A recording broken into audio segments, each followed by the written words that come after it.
Chapter 25 The Wendron Witch. By midnight, everyone in the cottage was asleep except Marcia. The east wind had blown in again, this time bringing snow with it. All along the windowsills, the preserve pots clinked mournfully as the creatures in them shifted about, disturbed by the snowstorm blowing outside. Marcia was sitting at Aunt Zelda's desk with one small, flickering candle, so as not to wake the sleepers by the fireside. She was deep in her book, The Undoing of the Darkness. Outside, floating just below the surface of the moat, to stay out of the snow, the boggart kept a lonely midnight watch. Far away in the forest, Silas too kept a lonely midnight vigil in the middle of the snowfall, which was heavy enough to find its way down through the tangled bare branches of the trees. He was standing, shivering a little, under a tall and sturdy elm tree, waiting for the arrival of Morwenna Mold. Morwenna Mold and Silas went back a long way. Silas had been a young apprentice out on a night errand for Arthur in the forest when he had heard the blood-curdling sounds of a baying pack of wolverines. He knew what that meant. They had found their prey for the night and were closing in for the kill. Silas pitied the poor animal. He knew only too well how terrifying it was to be surrounded by a circle of glinting yellow wolverine eyes. It had happened to him once, and he had never forgotten it. But, being a wizard, he was lucky. He had done a quick freeze and hurried away. However, that night, on his errand, Silas heard a faint voice in his head. "Help me." Arthur had taught him to take notice of such things, and so Silas followed where the voice led him, and found himself on the outside of a wolverine circle. On the inside was a young witch, frozen. At first Silas had thought that the young witch was simply frozen with fear. She stood in the middle of the circle, eyes wide with terror, her hair tangled from running through the forest to escape the wolverine pack, and her heavy black cloak clutched tightly to her. It took Silas a few moments to realize that, in her panic, the young witch had frozen herself rather than the wolverines, leaving them the easiest supper the pack had had since the last young army do-or-die night exercise. As Silas watched, the wolverines began to close in for the kill. Slowly and deliberately, joining the prospect of a good feed, they circled the young witch, drawing in ever closer. Silas waited until he had all the wolverines in his sight, then quickly he froze the entire pack. Unsure how to undo a witch spell, Silas lifted up the witch, who was luckily one of the smaller and lighter Wendron witches, and carried her to safety. Then he waited with her all through the night while the freeze wore off. Morwenna Mold had never forgotten what Silas had done for her.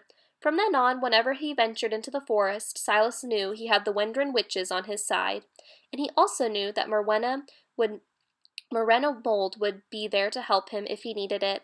All he had to do was wait beside her tree at midnight, and that is what, after all those years, he was doing. "Well, I do believe it is my dear brave wizard, Silas Heap. What brings you here tonight of all nights on our midwinter eve?" A quiet voice, spoken with a soft forest burr, like the rustling of the leaves on the trees, came out of the dark. "Morwenna, is that you?" asked Silas, a little flustered, jumping to his feet and looking around him. "It surely is," said Morwenna, appearing out of the night and surrounded by a flurry of snowflakes. Her black fur cloak was dusted with snow, as was her long dark hair, which was held in place by the traditional green leather Wendron Witch headband. Her bright blue eyes flashed in the dark the way that all witches' eyes do. They had been watching Silas standing under the elm tree for some time before Morwenna had decided it was safe to appear. "Hello, Morwenna," said Silas, suddenly shy. "You haven't changed a bit." Actually, Morwenna had changed quite a lot. There was a good deal more of her since the last time Silas had seen her. He would certainly no longer be able to pick her up and carry her out of the slavering circle of wolverines. "Neither have you, Silas Heap. I see you still got your crazy straw hair and those lovely deep green eyes. What can I do for you? I've waited a long time to repay your favor.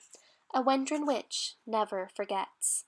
Silas felt very nervous. He wasn't sure why, but it was something to do with Morwenna looming up close to him. He'd hoped he'd done the right thing by meeting her. You remember my eldest son, Simon." "Well, Silas, I remember you had a baby boy called Simon. You told me all about him while I was defrosting. He was having trouble with his teeth, I remember, and you were not getting much sleep. How are his teeth now?" "Teeth? Oh, fine, as far as I know. He's 18 years old now, Morwenna, and 2 nights ago he disappeared in the forest." "Ah, that's not good. There are things abroad in the forest now. Things have come out of the castle. things we have not seen before. It is not good for a boy to be coming out among them, nor a wizard, Silas Heap. Morwenna placed her hand on Silas's arm. He jumped. Morwenna lowered her voice to a husky whisper. We witches are sensitive, Silas. Silas managed nothing more than a small squeak in reply. Morwenna really was quite overpowering. He had forgotten how forceful a real grown-up Wendron Witch actually was. We know that a terrible darkness has come into the hub of the castle, into the wizard tower no less. It may have taken your boy. I had hoped you might have seen him, said Silas dismally. No, said Morwenna, but I will look out for him. If I find him, I will return him to you safe. Have no fear. Thank you, Morwenna, sighed Silas gratefully. It is nothing, Silas. Compared with what you have did for me, I am very grateful to be here to help you, if I can. If you have any news, you can find us at Galen's treehouse. I'm staying there with Sarah and the boys. You have more boys? Yes, 5 more. We had 7 altogether, but 7, a gift, a 7th son of the 7th son. Magical indeed. He died. Ah, I am sorry, Silas. A great loss. To us all. We could do with him now. Yes. I will leave you for now, Silas. I will take the tree house and all who are in her under our protection, for what it may be worth, with the encroaching darkness, and tomorrow all in the tree house are invited to join us for our midwinter feast. Silas was touched. Thank you, Morwenna. That is very kind. Until the next time, Silas, I bid you good speed and a joyful feast day tomorrow. With that, the Wendron Witch disappeared back into the forest, leaving Silas standing alone under the tall elm tree. Goodbye, Morwenna, he whispered into the darkness, and hurried off through the snow, back to the tree house where Sarah and Galen were waiting to hear what had happened. By the next morning, Silas had decided that Morwenna was right. Simon must have been taken into the castle. Something told him that Simon was there. Sarah was not convinced. I don't see why you are taking so much notice of that witch, Silas. It's not as though she knows anything for sure. Suppose Simon's in the forest and you end up being taken. What then? But Silas would not be swayed. He changed his robes to the short gray hooded tunic of a worker, said goodbye to Sarah and the boys, and climbed down from the treehouse.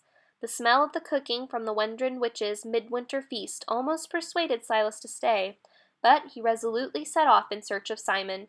Silas, Sally called after him as he reached the forest floor. Catch! Sally threw down the keepsake Marcia had given her. Silas caught it. Thank you, Sally. Sarah watched as Silas pulled his hood down over his eyes and set off through the forest toward the castle, his parting words thrown over his shoulder. Don't worry, I'll be back soon, with Simon. But she did, and he wasn't.